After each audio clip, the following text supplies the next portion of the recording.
Prime Minister, thank you so much. We're honored to have you here. Thank you for fitting us into a very tight schedule here today in Mexico City. Let me start with, as we were discussing before we entered the room, with a very brief backdrop to what we will be talking about, which is essentially geopolitics. But even though the audience, I'm sure, is well versed on the Singapore story, we'd love to hear from you in a nutshell. How do you explain the transition of Singapore? And I'll give a couple of facts here before you start.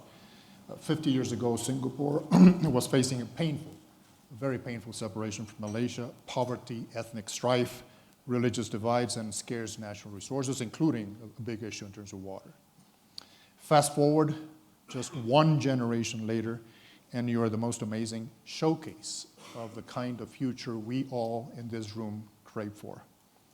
You have the most competitive, inclusive, transparent, and open economy in the world, the most tech-ready, with the third highest GDP per capita. So again, in a nutshell, for the sake of feeding the envy in this room, can you tell us what happened? Which were the linchpins for this process? Well, I hesitate to tell you how we succeeded, but I'll tell you what we did. First, we started off on the assumption that nobody owed us a living, that we had to fight our way in the world. New country, no resources, well, you have to depend on your wits and your abilities. Secondly, we invested in our people because we don't have copper, we don't have oil and gas. There's the Petroleum Company of Singapore. And what we have are Singaporeans. We invest in them, educate them, train them, make them hardworking, make them work together, make them be productive and proud of themselves and able to deliver results together. And I think our education system has made a lot of difference on that. Thirdly, we depended on growing the economy. It was a time when people believed in import substitution and state-led economic planning. And we decided that the free market had a lot to commend it, that multinationals had a lot to contribute in terms of creating jobs, in terms of bringing in technology, in terms of giving us markets. And if they are going to be said to be exploiting us, we are ready to be exploited. And we brought them in, they came, and they found us good workers, a good place, a government which was supportive, and they helped us to make the economic takeoff. 10% growth per year for a couple of decades, and 8, and then 6. And so we went from third world to first. I think I would also add that having created the growth, we put a lot of emphasis on making sure that the growth benefited Singaporeans across a wide range, that everybody had a share in this, in terms of good education, in terms of good health care, in terms of housing. I mean, one of our major social programs is a home ownership program where 85% of Singaporeans own flats which are built by the government, Housing Development Board flats. And so people felt that this was their country and their success, and they benefited from it. And so we got onto a virtuous cycle. But I should also say that we were lucky, because in the last 50 years, we have not had a major war. We have been at peace with our neighbors. We've had war in Southeast Asia, in Vietnam particularly, and in Indochina. But the position was stabilized after the Vietnam War ended. And the other non-communist countries in Southeast Asia, including Singapore, we were able to concentrate on economic development and building prosperity, and not on conflict. And that's helped to bring us here, and we cannot be sure that the next 50 years we will be as lucky. This transition gets a lot of credit for shifting the center of gravity of power in the world, economic and political power in the world. You have been clearly a driving force, among others, but a clear driving force behind this process. Today, it's clear from an economic standpoint that we are in the Asia century. But what about from a political standpoint? How do you see the coherence among the Asian reality in general, small countries and large? How is that evolving? Can we truly think of an Eastern Bloc as we move forward? I wouldn't say that Singapore caused the center of gravity of the world to change. We are far too small. We have at the time we became independent, we had maybe 1.5, less than 2 million people. Now we have about 5.5 million, including foreign workers and immigrants. And so we are too small to shift the world. What really shifted the world is China. When they decided to open up, Deng Xiaoping in 1978, and embarked on reform and opening up, and their economy took off dramatically. That transformed the global strategic landscape. And fortunately for us, in the process, the other Asian countries were able to benefit from China's opportunities, from China's growing prosperity, from the markets which were there, and we prospered with them. I think that Asia is a diverse environment. We all are looking to prosper in our different ways. We hope that we all have a good region within which to live and to cooperate with one another. But our politics in the different countries are very different. And we have to understand the diversity. I mean, China is very different from India, for example. China is very different from Singapore. Sometimes people don't understand that because many of us are ethnic Chinese, meaning we've got Chinese ancestors, but we have become Singaporeans. So we look similar, but we are not the same. And that is crucial because the similarity enables us to work with them and to perhaps understand them mutually somewhat better than a Westerner would. On the other hand, the fact that we are different means that we have adapted to our place in the world and we add value when we do business with the Chinese because we bring a different perspective to them which they find difficult to duplicate themselves. I mean, we have operated a Western system, we have the Western rule of law, we have done business Western style, and the links are there from Singapore to countries all over the world. The Americas, Europe, Japan, Australia, New Zealand, and therefore we make a living for ourselves. So I think if you look at the 21st century, people used to say it's the Asian century. I think the Asian economy will grow as a percentage of the global economy because China is still growing faster than the developed countries and can for a while more. India also is growing somewhat faster than developed countries and potentially could grow even faster, but their politics is more complicated. So I think the center of mass will continue to shift, but I do not believe that Asia will be the center of the world.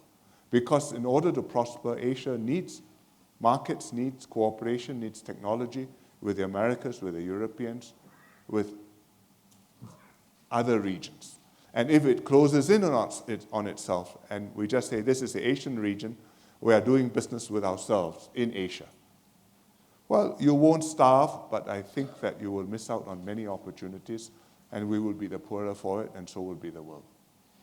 Not to contradict your very down-to-earth modesty, but Deng Xiaoping did inspire his reforms on Singapore. So No, he used us as his poster boy. He had his ideas what wanted to be done, and he used us because we were Chinese, a society which is majority Chinese, and the unspoken message was, if that Chinese society, sons of laborers, can do it, we in China, with our 5,000 years of history, and the scholars and the literati and all the wealth of culture and civilization, we can do it too. Good enough. Which was, to a large extent, true. Absolutely. Be that this is the Asian century or not, what do we call this shift? It is a real shift. And Asia is having more of a preeminent role as we speak. How does Mexico, in your mind, and Latin America fit in that shift? It's a very important part of our worldview because we, as I explained to you, we do not want a world in which the Asian countries look only to other Asian countries. I mean, we have a lot of business with China, we have a lot of business with India, but we have previously had and still have a lot of business with the United States and a substantial amount with Central American and Latin American countries. In Central America with Mexico, in Latin America with Brazil and other countries. And we think that that is important, not just quantitatively, but also in terms of how it shapes our worldview, that we see opportunities around the world, that we want to do business with other advanced economies which have a lot to offer, and we believe that in the Asia-Pacific, on both sides of the Pacific Ocean, you may be 16,000 kilometers apart, but there are opportunities for us to cooperate and to prosper together. And I think you see the same on the eastern side of the Pacific. I mean, for Mexico, America looms very large. It's about 85% of your exports, some vast amount. And yet, you don't really want America to be the only partner you have.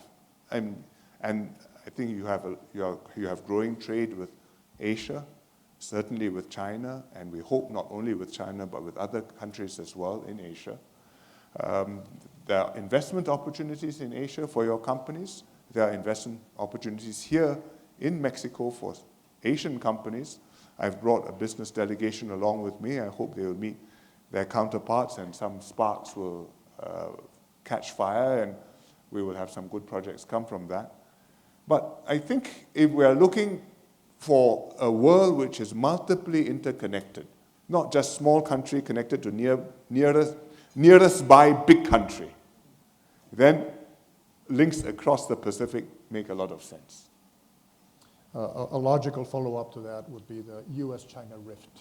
Your Yes. thoughts on that? Your thoughts on We are very worried about that. We can understand that it's not an easy adjustment to make. For the Chinese to become a big economy, dramatically greater in terms of influence and heft, to be able to shift to this new position of influence without over-pressing their advantage and to fit into a global order which benefits them peacefully and in a way which leaves space for other countries. That's a very difficult transition to make because there's a very understandable pride that the country has grown strong, that the period of humiliation is over, that now we stand up again. And we will not allow ourselves to be trodden upon. At the same time, you have to remind yourself, neither will we do unto others what, unfortunately, we have suffered. And that is not a very easy line for any leader to take. On the American side, to understand that China is growing, that its percentage GDP, its GDP is now second largest to America, and within less than a generation will be bigger than America. Maybe not as advanced, but larger, and that this is not stoppable, and it is unwise to stop this. You can try to shape it, you can try to develop the relationship, you can try to make sure that it develops constructively, and that new rules will apply which will enable China to fit into the global system.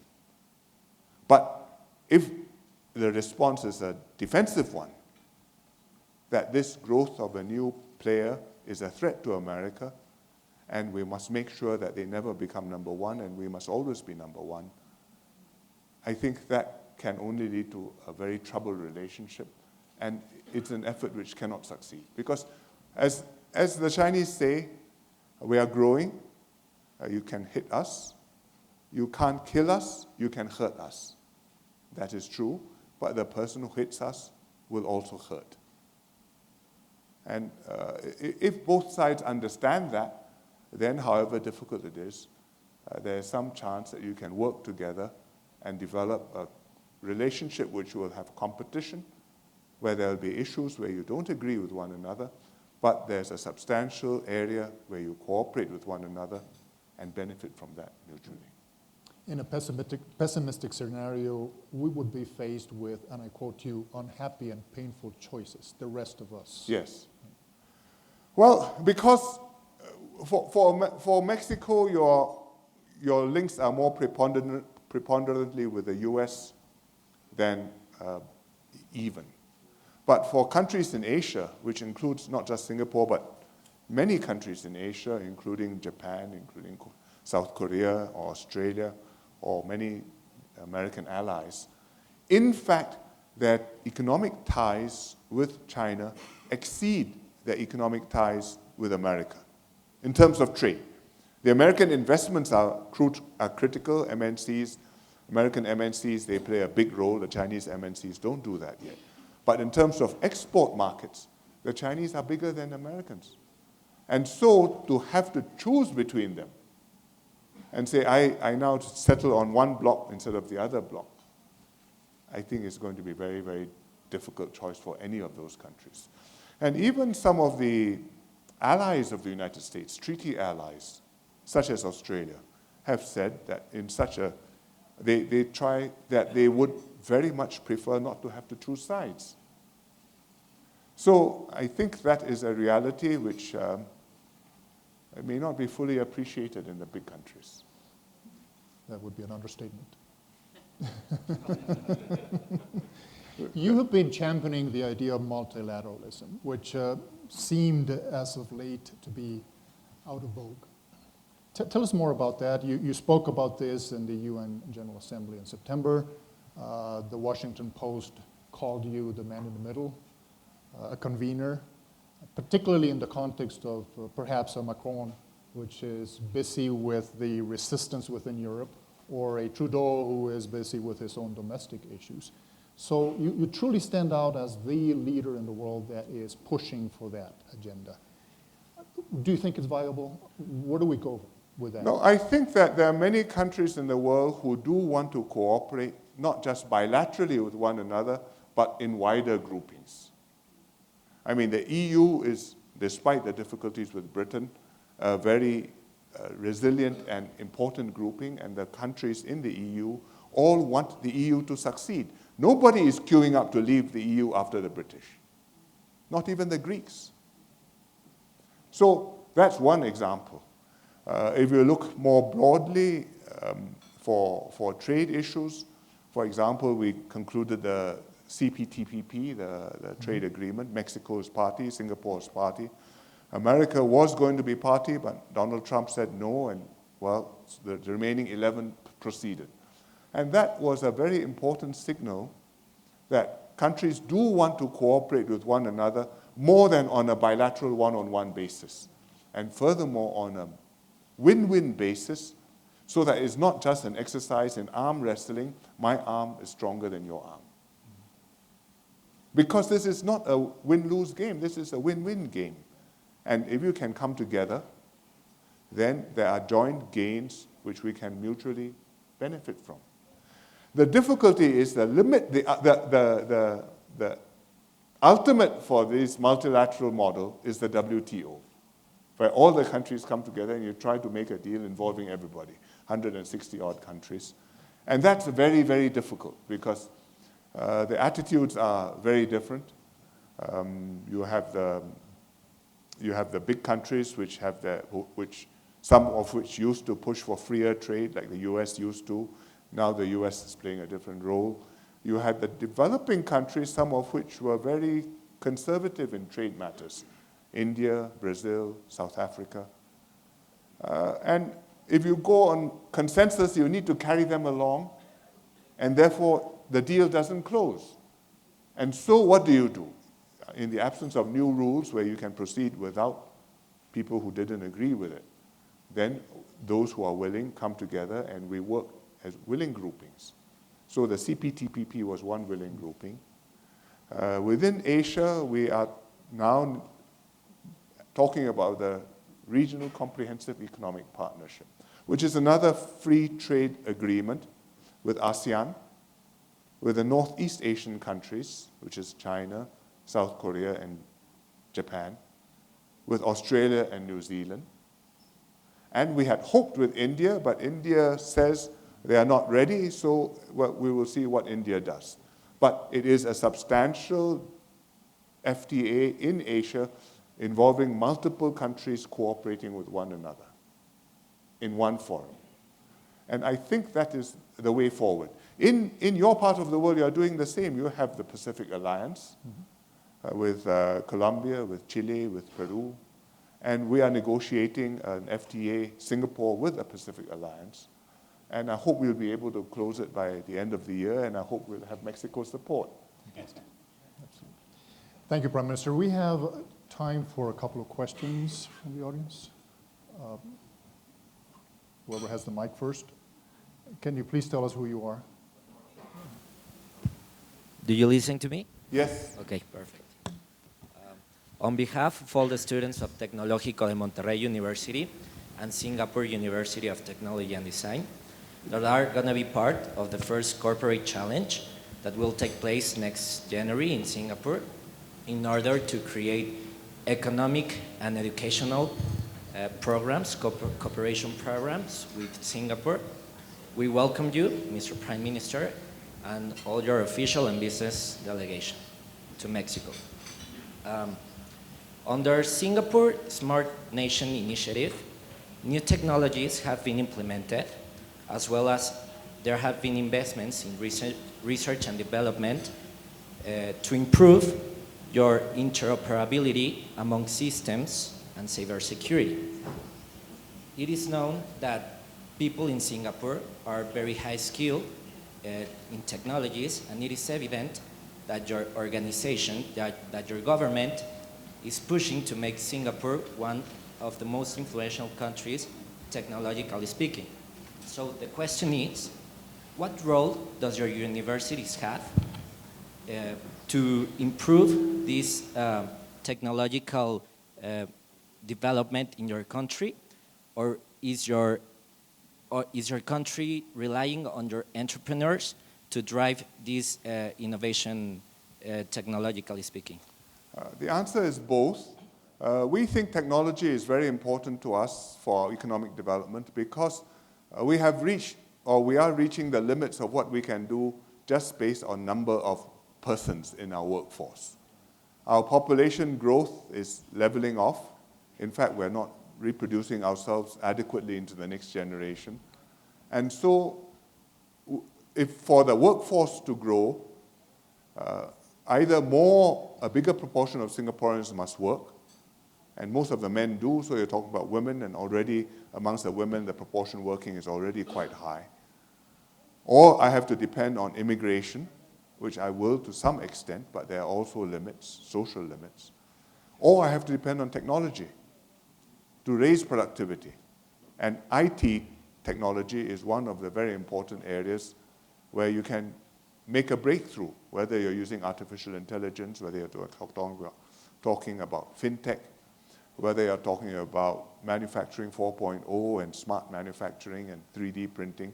These are things which can transform the way you do things, not just make things a bit better, but transform the way we organize ourselves in order to make the most of our efforts and our productivity. The university first role, train good technical people, STEM, science, technology, engineering, mathematics. They must be competent, they must master their skills, they must be good at what they are doing, and we must produce enough of them. And that means you must get good students to come in and do these courses and come out and continue to pursue these careers and work in engineering and tech jobs and see that the future is there. Sometimes if you don't follow through, you train people in STEM, but they come out and they go into other parts of the economy. I mean, they may become, sometimes they go into Wall Street and become bankers. Sometimes they become, if the property market is hot, they may decide that it's not bad to be a real estate agent for a few years before you decide what to do with yourself. And, well, from the individual point of view, it makes sense. But from the national economic point of view, I may not be making the most of the talents which I have. So the first thing the universities must do is train good STEM people, and enough of them. The second thing is we would like them to be centers for innovation. That means have new ideas, do research, which is some at the more basic level, some at the more applied level.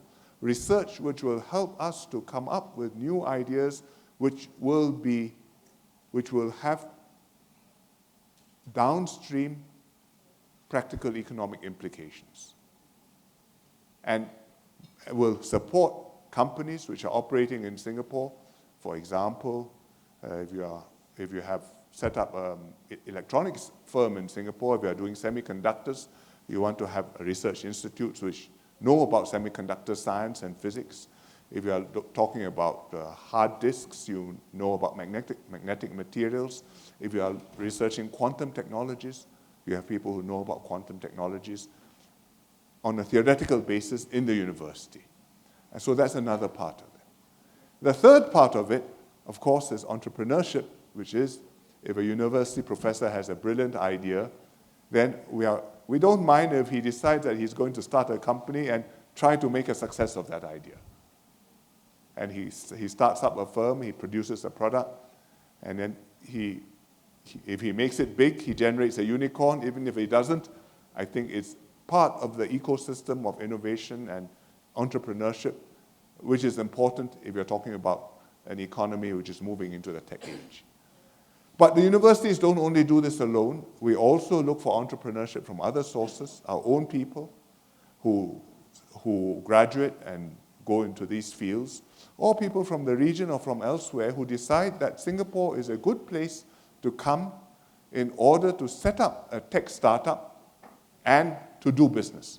And we have companies in Singapore which originated in the region, in Malaysia or Indonesia, and they've decided they want to be based in Singapore.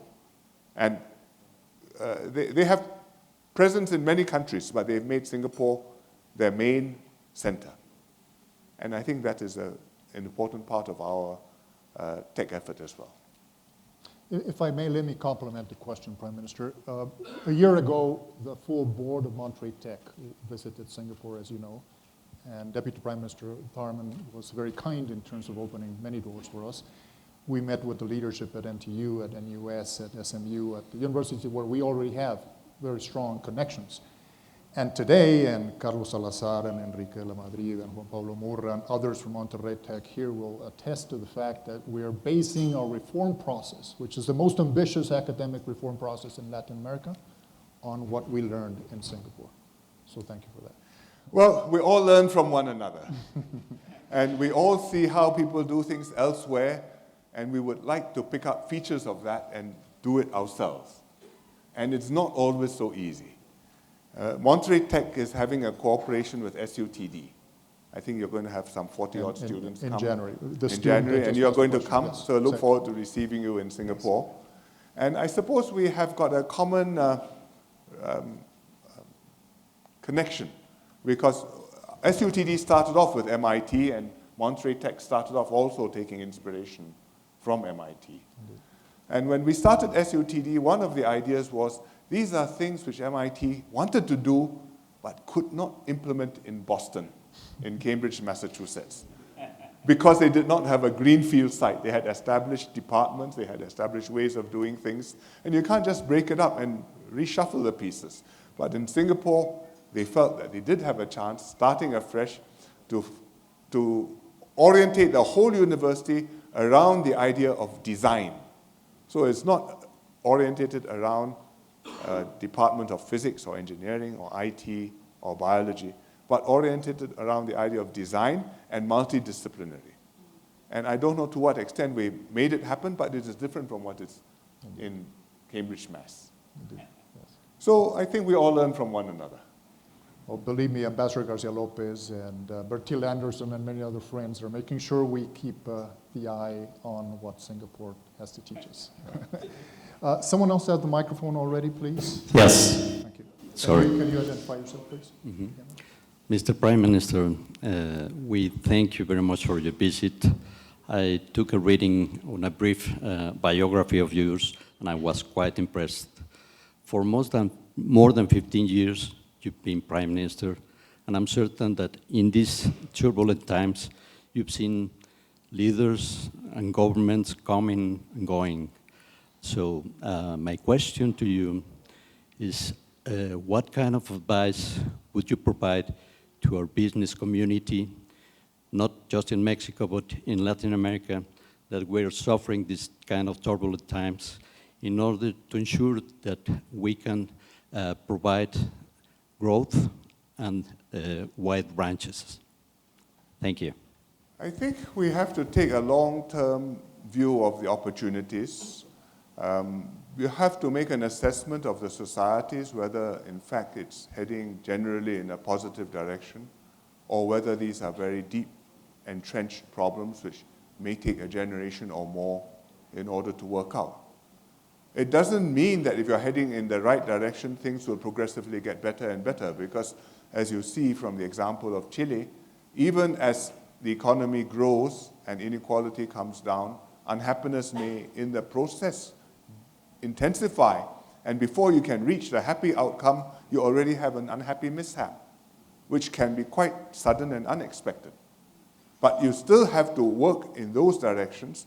And as business people, you have to take the environment for granted. But at the same time, I think you do have a role in setting the tone for how businesses operate, that they operate transparently, that they operate from the point of view of creating long-term value, that they operate in ways which will encourage the economy to be open and discourage rent-seeking and closing in on yourself. I know that's easier said than done. We're all in favor of free trade, but please not in my industry and preferably not in my company. That's a human nature. And yet, if we all take that attitude, those are some of the trends which lead to political economic systems where the politics and the business gets deeply intertwined, and then you have, in the long term, tragic consequences. And in Singapore, we have tried our best to keep our system separate. So even when the government owns the company, for example, Temasek Holdings, we have put in governance measures so that the government ministries cannot interfere in the business decisions of Temasek Holdings or of its subsidiary companies. They are in an ownership from an ownership point of view, they are government-linked companies. The government directly or indirectly owns 20, 30, 40% of them. But the ministries do not run the companies. The companies have to be run as businesses, accountable to all of their shareholders, following the same rules as any other business. So there are two sides to this. On the one hand, we cannot give the company any special favor because the government owns it. On the other hand, we cannot ask the company for a special favor because the government is a shareholder. And the two have to come together, because if I ask you for a special favor, you can be sure at some point the company will come back and say, I have this special requirement, please take care of it. And very soon you'll be washing cars. So I think it's not easy to do. For example, the Chinese who have got state-owned enterprises on a big scale, they come and they look at our system and they try to understand how we operate. How is it possible for us to appoint a board and yet not interfere in the operations of the board? And they go back and they tell us, yeah, I think I understand how you do it, but I don't think I can do that back in my own place. Which is an honest assessment, is the political conditions are not possible. But if you can reach that kind of situation where the businesses are competitive, are self-confident, push for openness, and in the way they operate also bring along the improved lives for a significant proportion of the population, your employees, but also the whole economy, then I think you'll make a contribution to the country. We have a very ominous clock right in front of us here, and it spells 4 minutes. So 2 very quick last questions, please. Mr. Prime Minister, welcome to Mexico. Yeah. I am Lorenzo Beró from Vesta. It's a Mexican public company. We develop industrial parks.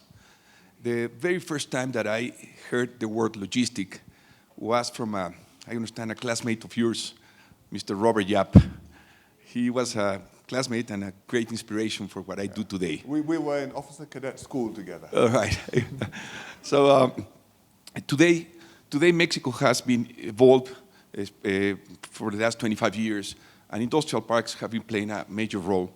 And we do have today some of the Singapore investment into our companies. But we see that there is a lot of potential to increase this partnership. So I would like just to hear your thoughts on that. I think there is opportunity. I think that one of the reasons the world has prospered until, say, 10 years ago or 5 years ago is because there has been intensifying globalization and the supply chains have been distributed to many countries. And this international division of labor has enabled tremendous gains in productivity, in cost savings, and also, I think, in countries having an interest in one another's success and therefore contributing to a more stable geopolitical environment. Now you're in a different situation. The USMC FTA has got more stringent rules of origin on autos especially, as well as generally being less open to a multi-directional cooperation. Well, Mexico has decided that you have to move forward with this, and I can understand that decision. I hope that as you go in that direction, you will not neglect to cooperate with other partners as well in the world, including in Asia. Very quick question, please. Well, hi, Mr. Lee Hsien Loong. We are delighted for your visit, and we represent an electronic recycling company from Singapore, who is leader in electronic recycling in the world. And the purpose for this company is to invest in Mexico to provide the best solution for electronic recycling and energy storage solution. And you are very welcome to visit the plant in Singapore, also with Mexican authorities, to meet directors, technology, and the new plan for recycling lithium batteries. Thank you. Sorry, is there a question? Oh, It's not a question. It's only an invitation for you. And if you are interested to invest in sustainable resources. And Thank you. sustainable. Recycling is an important subject. I don't think we have time to do justice for it, but I'd just like to say, actually, it is a business which could be properly internationally operated. But because it is not properly regulated and there have been so many abuses, it has acquired a bad name and is not easy for electronic waste to cross international boundaries. And that means many inefficiencies and high costs will be incurred. And if Mexico is able to have a good regime managing this business, we'll be very happy to cooperate with you. Prime Minister, thank you so much.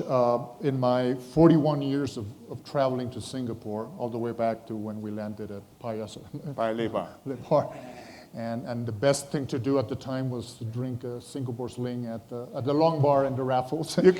You have come, you can still do that indeed, but you have come a long way, and that is truly the understatement of the morning. What strikes us the most is, beyond what you've done in terms of infrastructure and development and so forth, is the mindset. That constant thought in your minds across the board that you can do more and you can always strive to do better. So thank you for your visit. It is more than timely considering the times that we're living in Mexico and throughout Latin America. Please come often in the future. Your visit, your presence here is more of an inspiration that you can think of. Thank you. So thank you so much. Thank you to Enterprise Singapore for all they did. It's a wonderful team that you have here. Thank you.